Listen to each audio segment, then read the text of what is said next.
Jade Buhoy at narito ang mga napapanahong balita.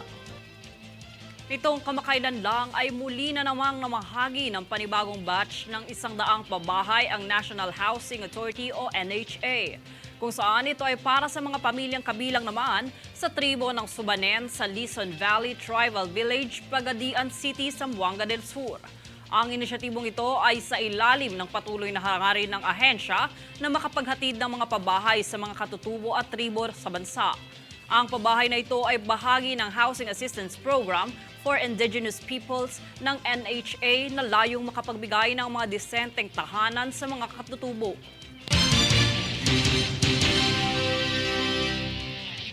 Posibleng magkaroon ng sariling imbestigasyon ang Senado sa paglipana ng mga pekeng birth certificate.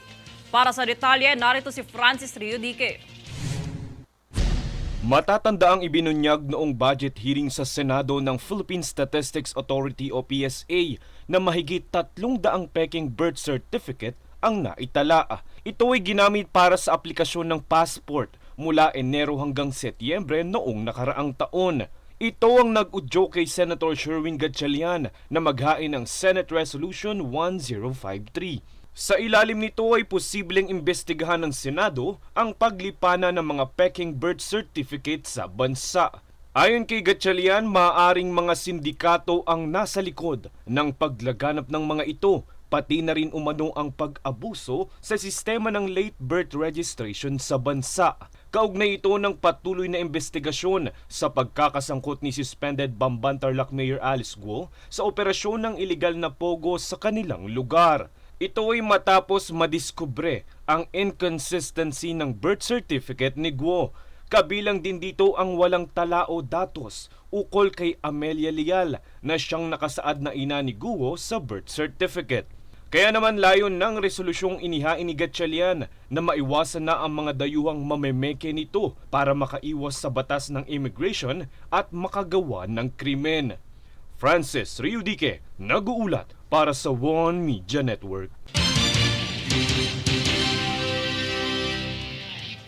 Dahil sa tumitinding pinsala na dala ng El Nino sa bansa, kamakailan naghatid ng tulong pinansyal, maging na iba pang pangunahing pangangailangan si Pangulong Bongbong Marcos sa mga mamamayan ng Butuan City. Ang nasabing tulong pinansyal ay nagkakahalaga ng higit sa 46 na milyon piso na may kalakip na bigas at 10,000 pisong ayuda bawat pamilya. Ang inisyatibang ito ay bahagi ng AKAP program ng Department of Social Welfare and Development, maging ng tupad program ng Department of Labor and Employment.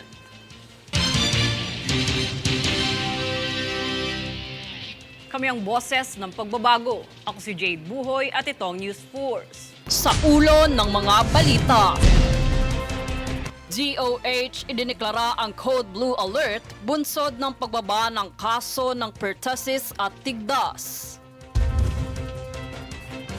Department of Agriculture nahuli ang bodega sa Cavite na mayroong 100 milyong pisong halaga ng karne na lumabag sa Food Safety Act.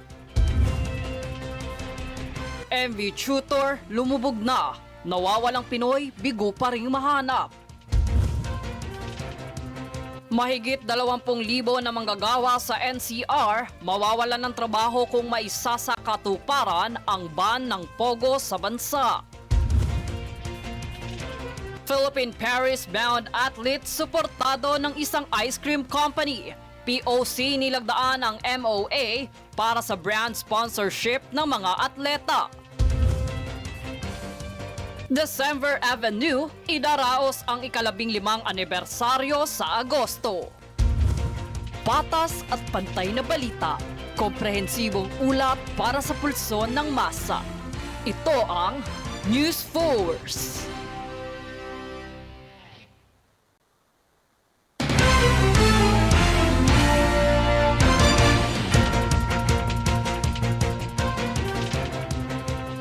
Ako si Jade Buhoy at narito ang mga napapanahong balita.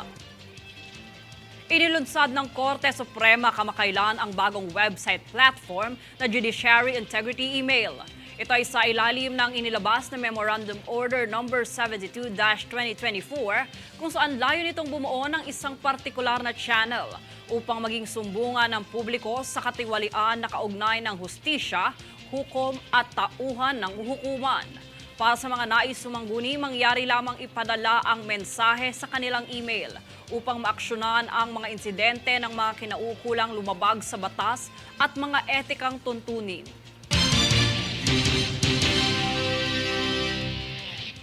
Matapos inspeksyonin ng Department of Agriculture ang bodega sa Cavite, alinsunod sa Food Safety Act na pag-alamang ito'y lumabag sa patakaran.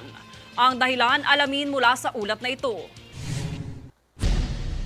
Matapos inspeksyonin ng Food Safety Regulatory Agency ng Department of Agriculture o DA ang isang bodega sa Cavite na pag-alamang may anomalya sa mga karneng lula nito. Ang bodega ay matatagpuan sa Kawit, Cavite na pagmamay-ari ng Vigor Global Logistic Corporation. Sa operasyong isinagawa dito natagpuan ang 10 cold storage facility na siyang nakatago sa pekeng pader. Sa loob nito natagpuan ang mga frozen at regulated meat products na may timbang na 96,000 kilograms at nagkakahalagaan ng 100 milyong piso. Napag-alaman din sa investigasyon na ang ilan sa mga produkto ay hindi paligtas upang ikonsumo o kainin, kung saan napatawan sila ng paglabag sa Food Safety Act of 2013. Patuloy naman itong isinasagawa ng ahensya upang mapangalagaan ang kabuhayan ng mga magsasaka at puksain ang mga krimen na nauugnay sa sektor ng agrikultura. Jade Buhoy, nag-uulat para sa One Media Network. Opisyal nang idineklara ng Department of Health o DOH ang pag-deactivate ng Code Blue Alert bunsod ng patuloy na pagbaba ng mga kaso ng pertussis at tigdas mula nang magsimula ang pinaigting na inisyatiba sa pagbabakuna na pinangunahan ng kagawaran at ng mga local government unit o LGU sa buong bansa. Ayon sa datos mula sa DOH, ang mga kaso ng pertussis mula ika-12 hanggang 25 ng Mayo ay bumaba ng 38% kumpara sa mga kaso noong nakaraang 2 linggo. Bukod dito, bilang ang mga naiulat na kaso ng Tidas rubella ay nagpakita naman ng 37% na pagbaba sa parehas na panahon.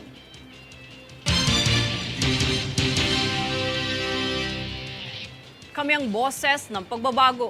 Ako si Jade Buhoy at itong News Force. Sa ulo ng mga balita. DOH idineklara ang Code Blue Alert bunsod ng pagbaba ng kaso ng pertussis at tigdas.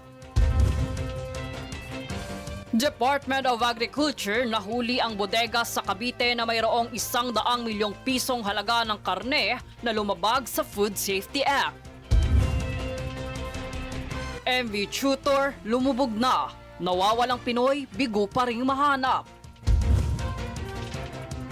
Mahigit 20,000 na manggagawa sa NCR mawawalan ng trabaho kung maisasakatuparan ang ban ng pogo sa bansa. Philippine Paris-bound athlete suportado ng isang ice cream company. POC nilagdaan ang MOA para sa brand sponsorship ng mga atleta. December Avenue, idaraos ang ika-15 anibersaryo sa Agosto. Patas at pantay na balita, komprehensibong ulat para sa pulso ng masa. Ito ang News Force.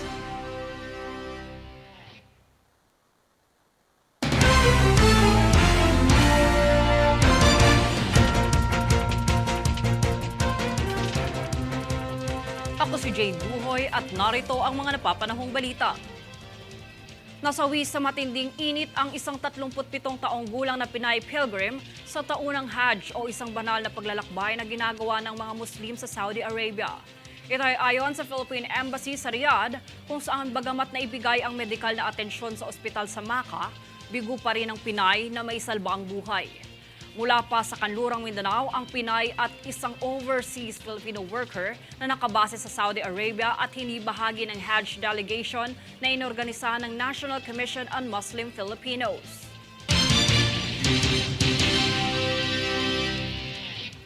Patuloy ang pag-aarangkada ng mga proyekto ng MMDA na Cocoa Pot Making at Mobile Materials Recovery Facility sa ilalim ng pamumuno ng Metro Manila Flood Management Project. Tunghayan ang detalye sa ulat ni Princess Castro. Alinsunod sa layuning malinisan ang kapaligiran at magkaroon ng disiplina ang mga barangay sa Metro Manila, patuloy ang pagsasagawa ng mga proyekto ng Metropolitan Manila Development Authority o MMDA. Sa pamumuno ng Metro Manila Flood Management Project ay nagtungo ang team sa Vitas Pumping Station sa Tondo, Maynila. Sa naganap na pagbisita ay sinagawa ang Coco Pot Making Project kung saan maaaring gamitin ang mga ito bilang taniman ng mga punla o halaman, habang ang coco peat naman ay maaaring ihalo sa compost at gamiting pataba ng halaman. Bukod dito ay dagdag produkto ito na mapapakinabangan na gawa sa niyog na naiipon sa mga palengke at kinokolekta upang ito ay hindi mapunta sa landfill o sa mga daluyang tubig.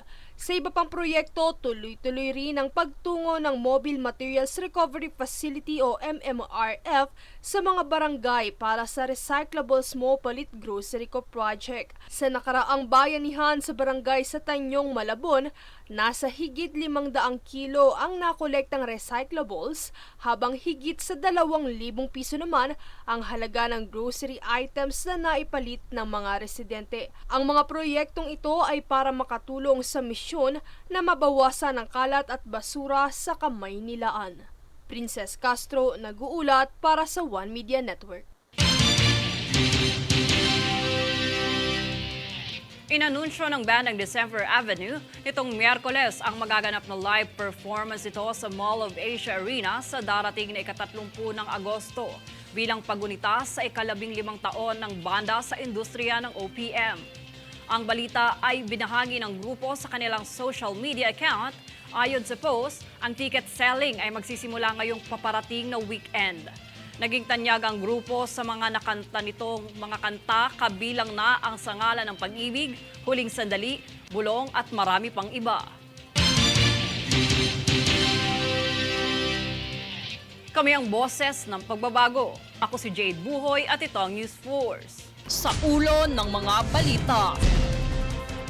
DOH idineklara ang Code Blue Alert bunsod ng pagbaba ng kaso ng pertussis at tigdas. Department of Agriculture nahuli ang bodega sa Cavite na mayroong 100 milyong pisong halaga ng karne na lumabag sa Food Safety Act. MV Tutor lumubog na. Nawawalang Pinoy, bigo pa ring mahanap. Mahigit 20,000 na manggagawa sa NCR mawawalan ng trabaho kung maisasakatuparan ang ban ng pogo sa bansa. Philippine Paris-bound athlete suportado ng isang ice cream company. POC nilagdaan ang MOA para sa brand sponsorship ng mga atleta. December Avenue, idaraos ang ika-15 anibersaryo sa Agosto. Patas at pantay na balita, komprehensibong ulat para sa pulso ng masa. Ito ang News Force.